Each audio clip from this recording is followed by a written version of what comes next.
And I will tell you this, from a basketball coach's standpoint, I think you guys need to know this.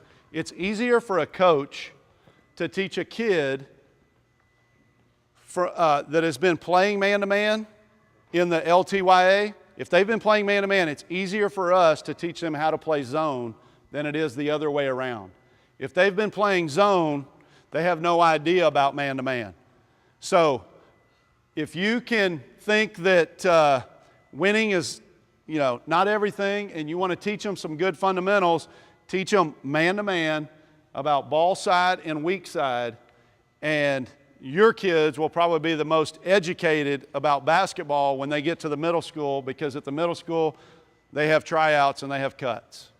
So if the aspiration is there, you need to start teaching them that, because a kid in zone is taught to stand around and kind of guard his area, and there's not a whole lot of emphasis put on the other kids when they're not covering the ball. So man-to-man is always better to be taught, okay? I know we just played with my son. We just played in a little fall league to get ready for middle school. Some of y'all will eventually do that. You'll know what I'm talking about. But our team was basically the only team that played man-to-man the whole time, okay?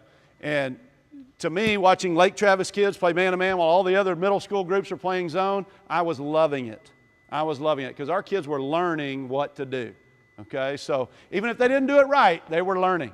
One thing I thought of while we were doing this man-to-man stuff is, you guys remember, come here, Coach, just a little bit right there. You remember the passing drill we were doing with the 3 guys right here? This was a great thing to make it even better, okay? And that's why I said this is one of the best passing drills. Is you have control over your kids, and this guy has the ball and I'm guarding him, and you tell this guy, okay, he's not going to pass it until I say pass it. So now this kid is trying to take the basketball, and what does this guy have to do? I may come all the way around him. He has to learn how to protect the ball. I can hit him on the arm. I can do whatever. And then coach says, pass it.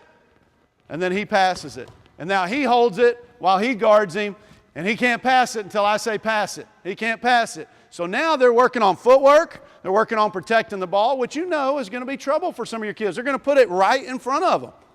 Okay, so that's a huge drill for us, okay? We do this with our high school kids, okay? They get a little bit bored of it, but, that's when I get to motivate, okay? So next is the half-court team. So this is where you would scrimmage. This is where you would put all those things together and have that conversation with your kids. Hey, we're trying to put all this together. This is not recess. We're trying to do what we're gonna do in a game. So when you catch it, get still, get in a triple threat, be ready to either dribble or pass. So the easiest thing for you to do to probably put in an offense is to pass and screen away. Pass to one side, go screen for the other guy. You'll have to talk about screens with your kids. If I don't even know if your name is Thomas. I was hoping it was Mike. Okay. All right, if he has the ball, okay, and I'm going to set a screen for Coach Henson, you want to make sure that they don't set the screen on Coach Henson. You want to make sure they set the screen on the defender so they know, hey, you're trying to get him open, not keep him from getting open. Okay, so that you talk about setting the screen and getting still, okay, and not, moving in front of him. I know the kids will do that. So that'll allow him to come open, okay? Probably one of the biggest plays in youth basketball will be the ball screen. Kids will come up and they'll set a ball screen. So Coach Henson, I'm guarding him, he'll set a screen for me, and then Coach Henson's man will be right here guarding Coach Henson. And this guy right here will be the other team's best player, and guess where he's going? To the goal, okay? Unless you're in a zone, and then he'll have 3 or 4 guys to go around. But it would be better for your kids to learn how to get over that screen and how to help and stuff than just stand back there in a zone, okay? So what we teach here at the high school is when this screen is coming, we want this guy to not guess that he's going to go over here and beat him over here. We want him to go with him. So when he starts to go, we tell him to get low and get through the screen. I know that's going to be really tough. As I'm telling you that, I know that's going to be really tough for your kids, but that's what we want to do. Coach Henson's guy, what we want him to do is we want him to step out and help and then get back. okay? I know that's really hard, but at this particular point, we would have, you'd have 4 people out here, or you could even scrimmage 3-on-3. You could scrimmage 2-on-2 with 8 kids, 2-on-2, and have 1 kid on either side of the court working on help side, working on guarding the ball. And they could play 2-on-2. Whoever scores stays, next group is on, okay?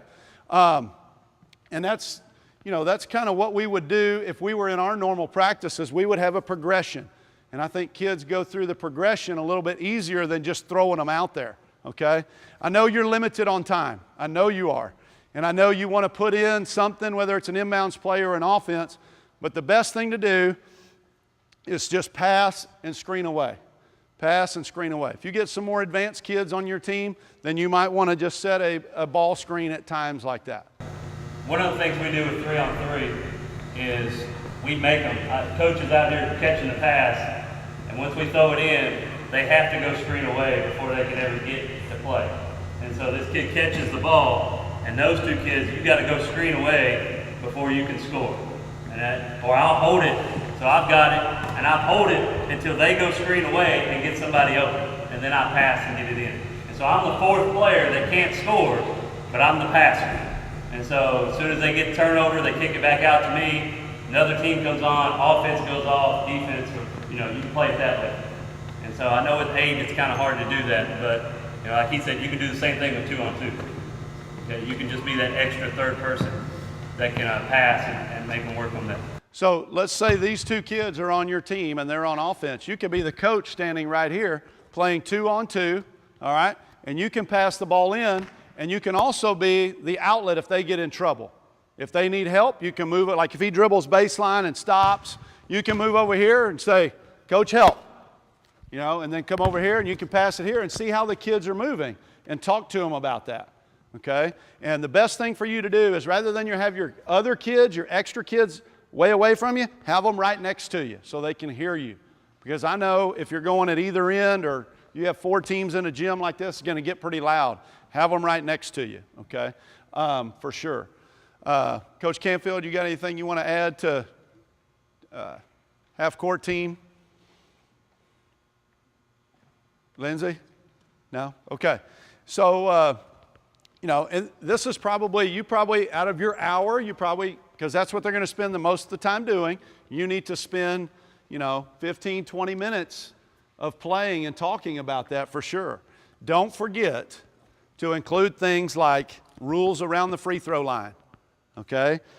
When they're lining up to shoot free throws, they took this spot away. We used to, if you haven't been in basketball for a while, we used to be able to get this low spot, but now you have to get up here above the block because that really wasn't an advantage, they thought, okay? So they moved them up.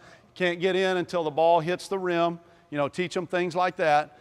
Some kids, when it goes through the net, they just get it and go. They need to know, take it out of bounds. So you'll have to, maybe one of your 8-minute segments is rules, for the first couple times and stuff like that. But with the half-court team, it's very important that as you're doing it, you're telling them things that they've already heard in practice.